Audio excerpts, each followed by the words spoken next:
right, committed to each other every month or every week, that is something that is memorable and something that is actually very. Most people no friends. Yeah. So actually, having this kind of community actually makes you, whether or not it's direct or indirectly, actually will make you healthier. Yeah. It is true. If they don't come, we only have 120 years. Better come. Yeah, correct. So everybody must come to make sure that you can live a little bit longer. Game over, no chance really.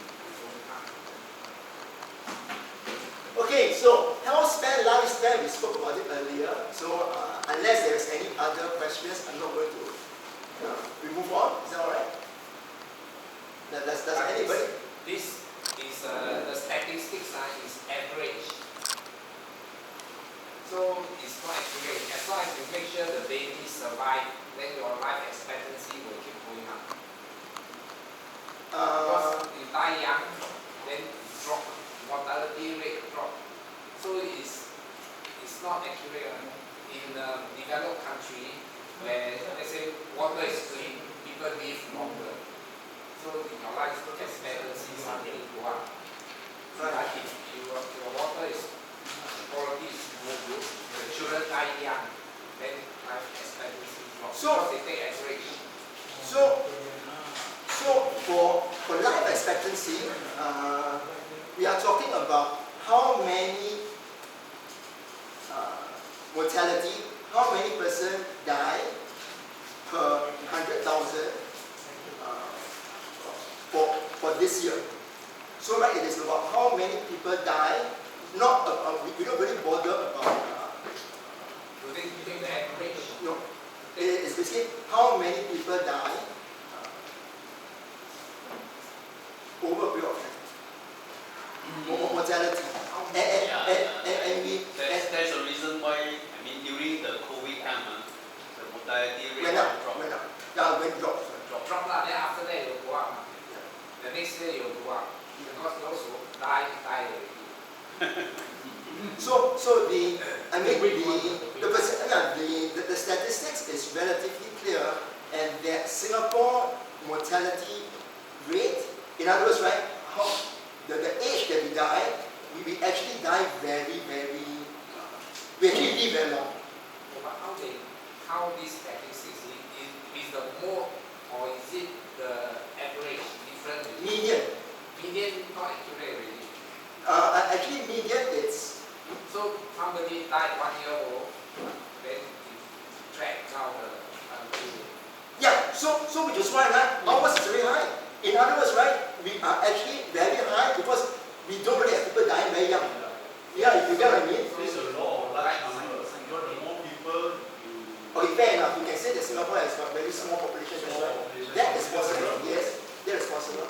Yeah, that is possible. be another country, people die about 90 years old, but when they die young, they die young. They die old, they die old. So Yeah. it's skewed. So this statistics is not but in Singapore, what I'm trying to say is that even for our young babies, many little people, many young babies, very few die. And so Singapore is healthy. Yeah. So that is actually a good thing. Yeah, that's a good thing that we must celebrate.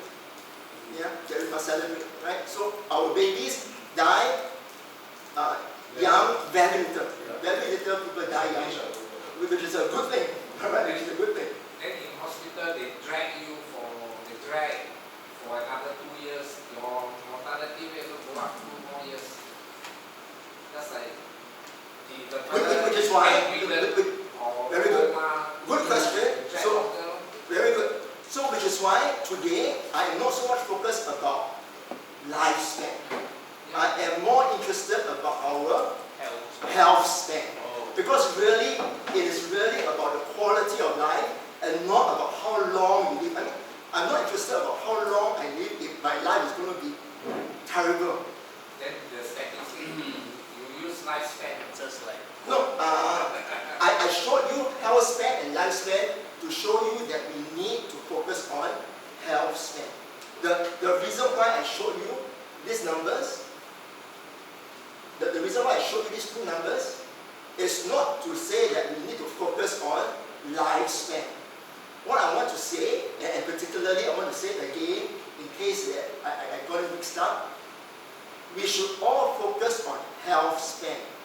It is never about how long we live, but it is about how well we live. But if you focus on health span, naturally your lifespan will be extended. Yes. Naturally, It's always lower lah.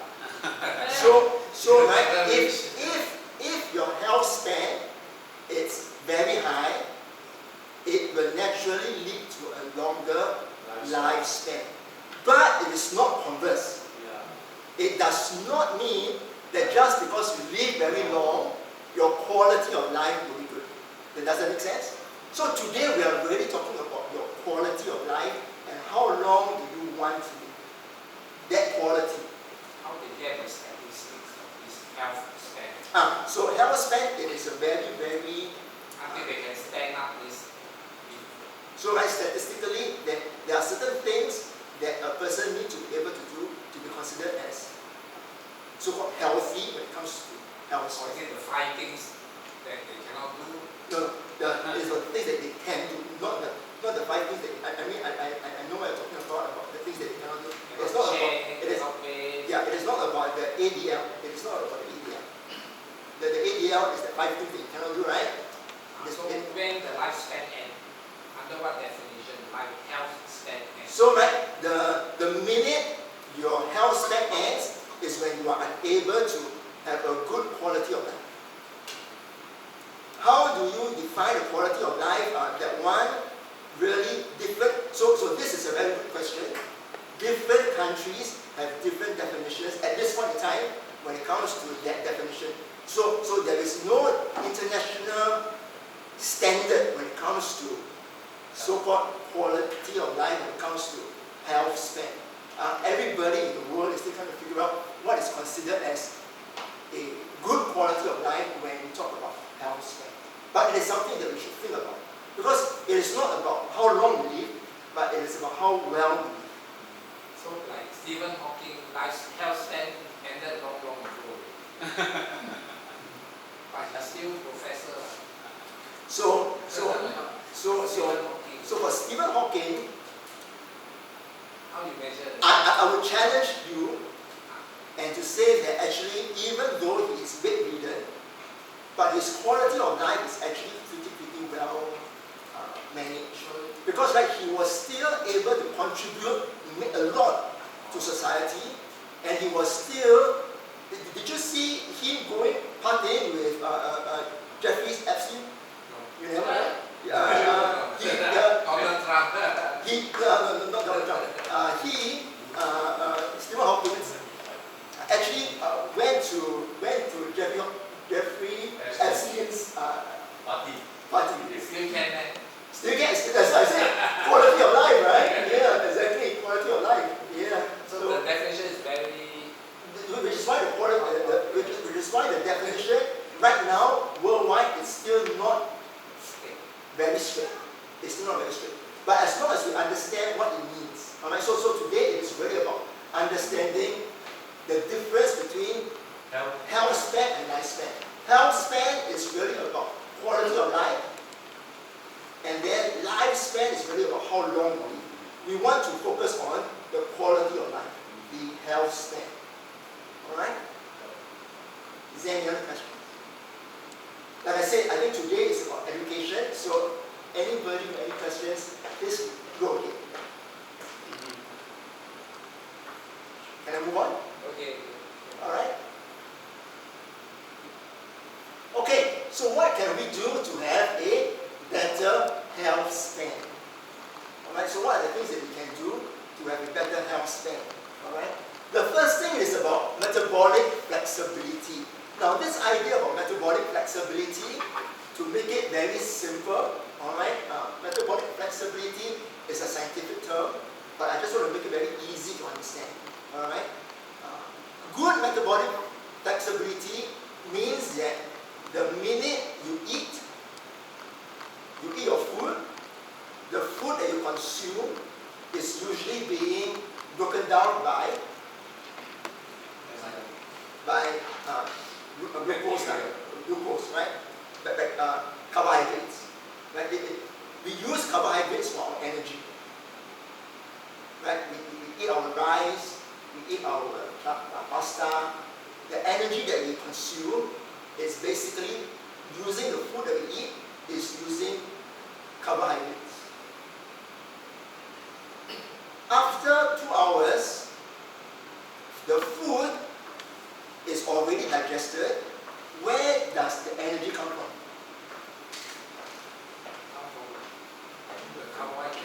No, usually.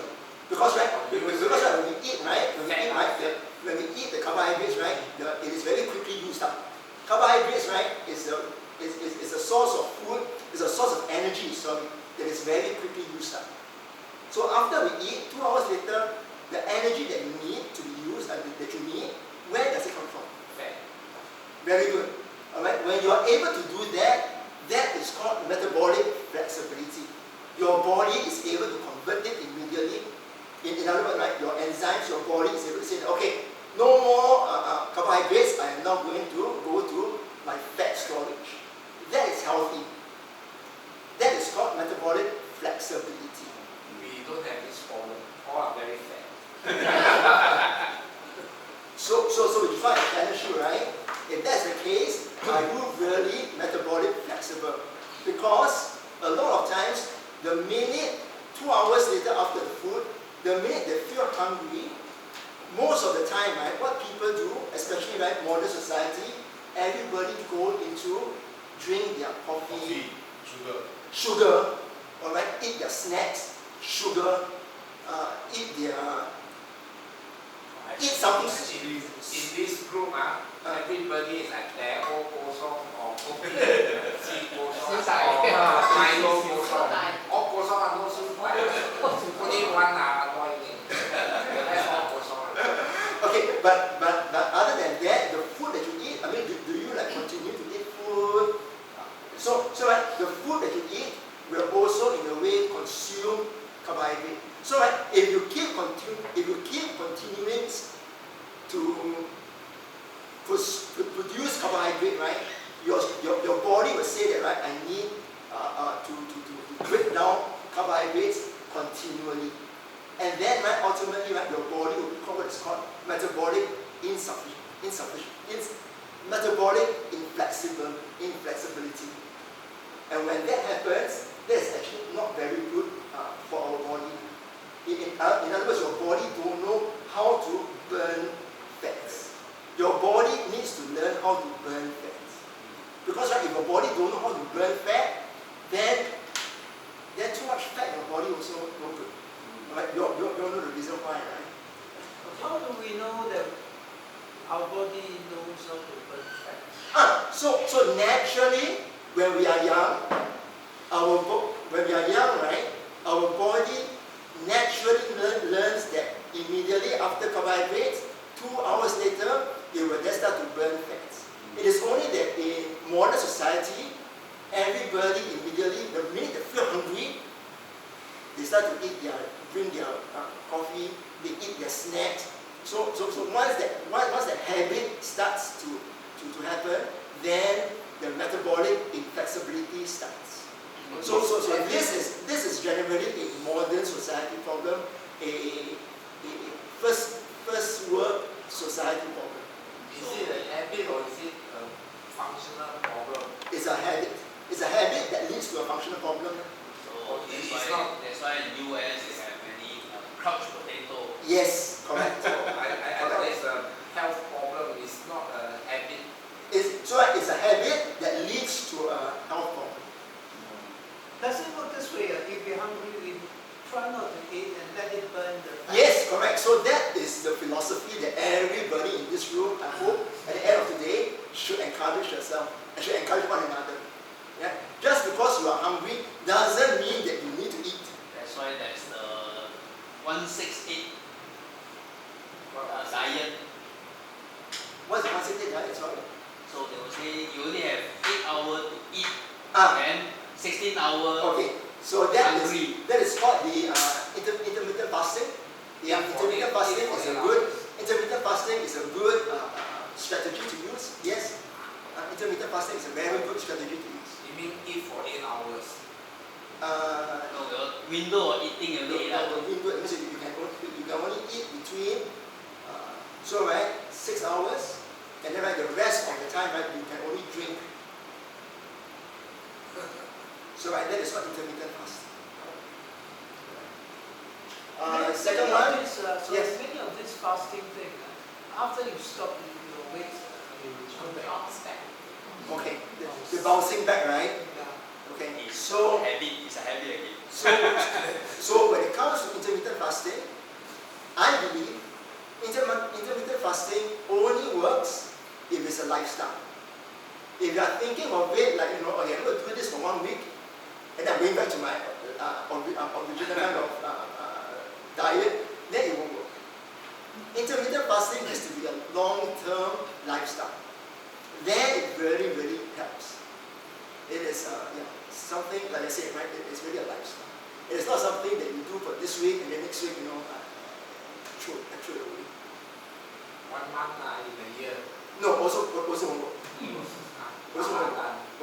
must have feel a culture, It's a habit. It's a habit. It's a For habit. like our doctor, you don't eat dinner.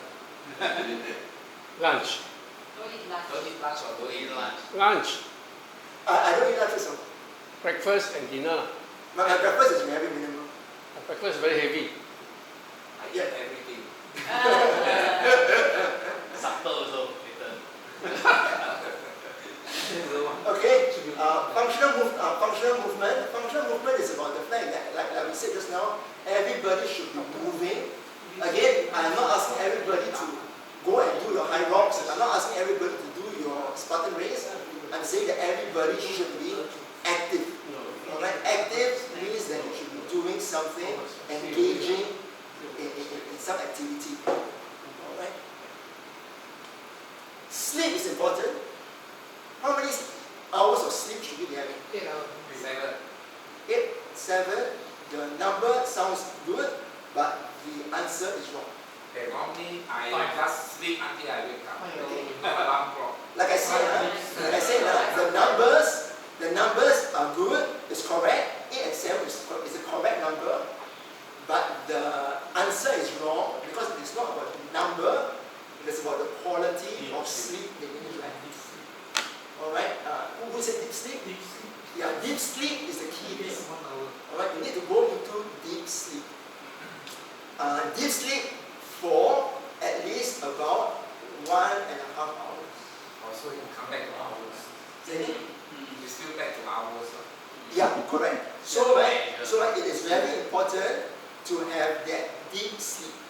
There is no point in sleeping for 8 hours, and most of the time, right, you are in light sleep. Because, right, it is in the deep sleep whereby your cells are rebuilding.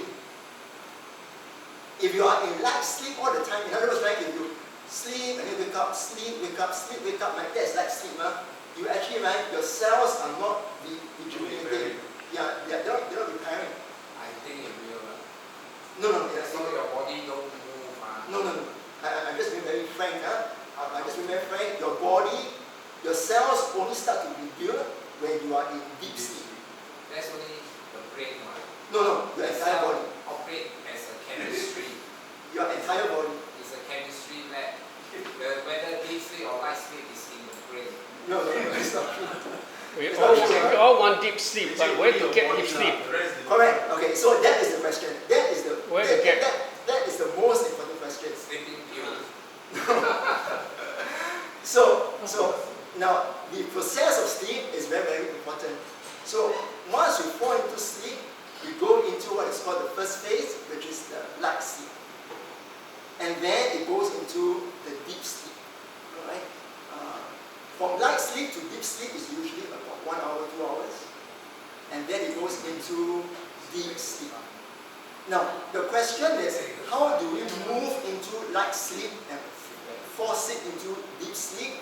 Is you need to make sure that you are in a good rested state. So, right, if you are somebody that cannot sleep, that can only sleep in a very dark environment, you need to shut down your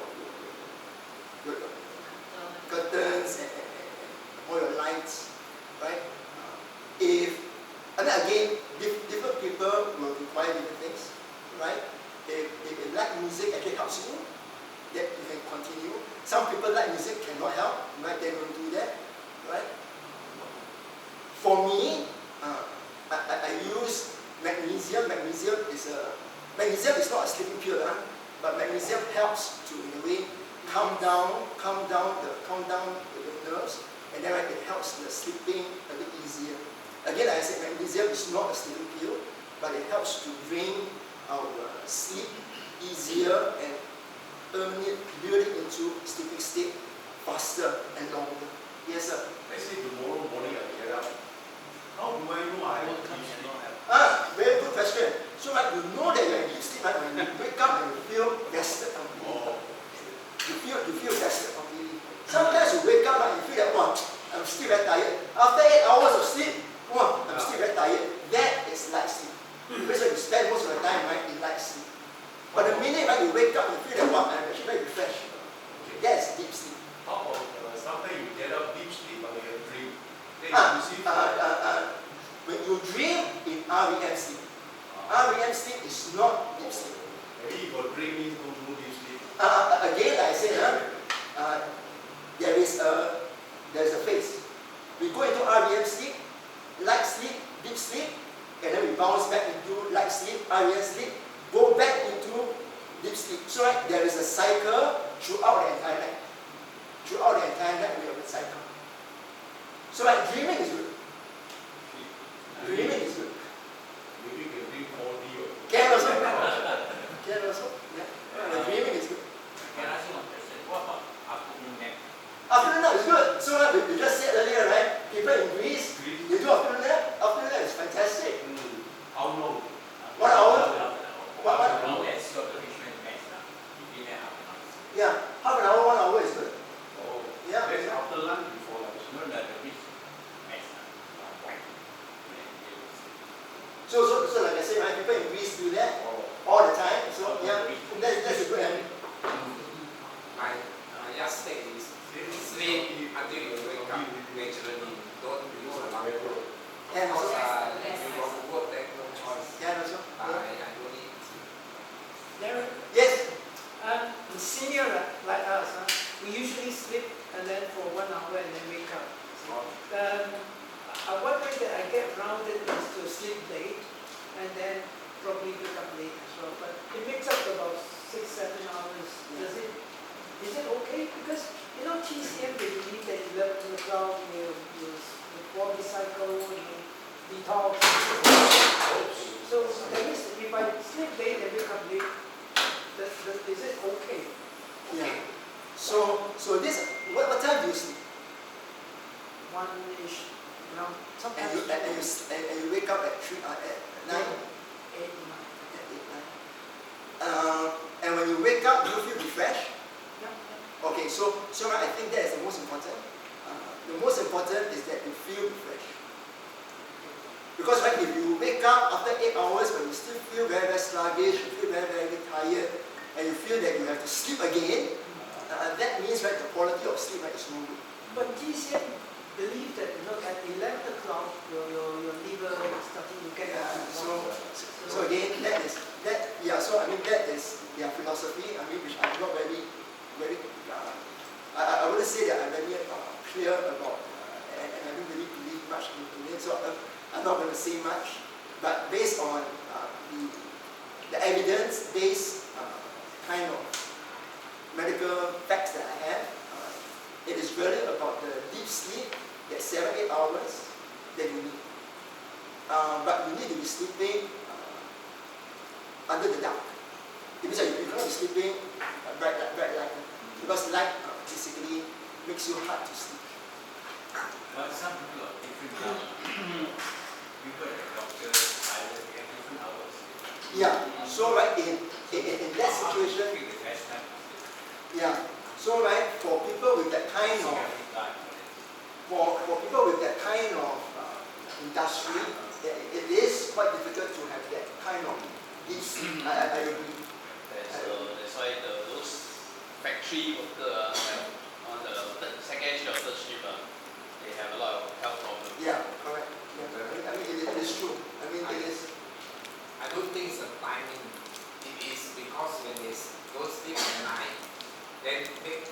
daytime they also don't sleep. They have other activities, phone call, watch movie, go park all this. So that's the stress. If they like bats, they sleep in the day, they wake up at night. What's the problem? If you have enough sleep, it doesn't matter daytime or nighttime, or white cat or black cat. Our body needs to be able to sleep in the dark. It is basically called circadian rhythm. The circadian rhythm means that we need to be in a place that we are able to sleep in the dark. Why is it that we need to be sleeping in the dark? That one I am not sure. But based on the circadian rhythm states that sleeping best is when we are sleeping in a dark environment. Right? So yeah, this is how our body is made. This is how our body is made. Okay? Is magnesium the same as melatonin? Magnesium the same as No, melatonin. Different. Magnesium is a metal. Oh. It's a metallic element. no. Eat muscle have. But magnesium, for me, it helps in falling into sleep. Again, magnesium is not a sleeping pill. Magnesium is not a sleeping pill. Magnesium just helps you to calm the body down and to fall you into sleep easier. Any other questions? Yeah. Yes. To induce sleep, to the Chinese, they press certain meridian point to induce the sleep. If that helps you, then please go ahead. Again, I say I am not against Chinese medicine. I'm not against TCM. Just pressing certain point. Correct. Yeah. If that helps you, please go ahead. Yeah. I'm not against TCM. I believe that TCM has got many good help, and TCM is helping many people. Right? So I am not against TCM. If it has been helping you, please go. Any other questions? Then we talk about stress and stress management and coherence.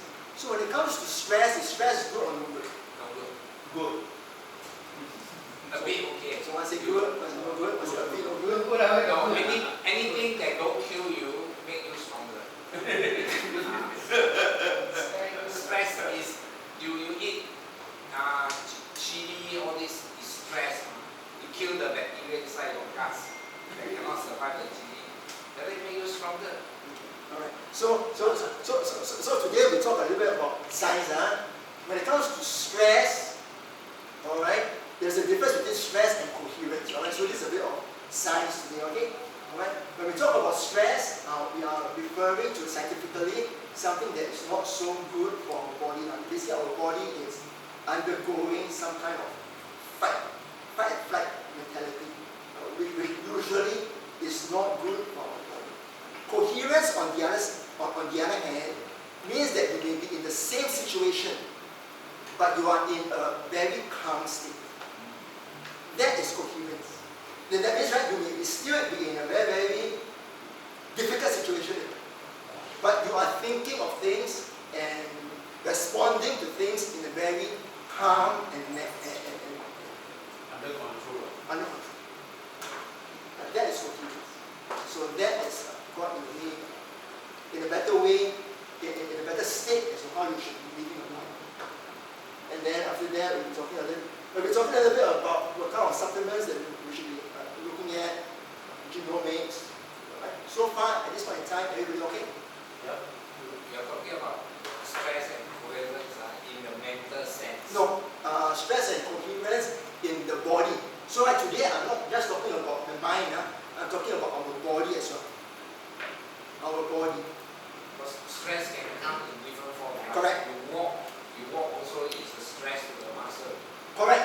But the thing is, when you walk, you can also be walking in a way by you are in a flow. And in that flow state, that is coherence. It means your cells are also walking together with one another. That is in a coherent state. You can be walking but you can be walking, right, full of stress. That is possible as well. Okay. Yeah, that is possible as well. Yeah, that is possible. So really, in a way, it is also about, maybe should I say quality, right? Or the kind of activities that we do.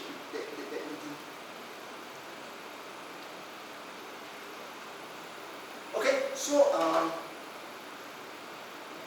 what time do I have? Anytime you can talk until 9, 10:30. Can, huh? Everybody alright? Yeah, okay, Okay. 9:30 is okay.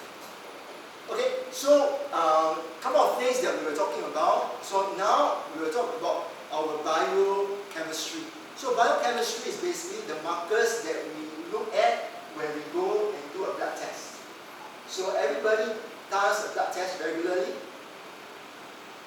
once a year. By right, everybody should be doing your blood test once a year. Yes?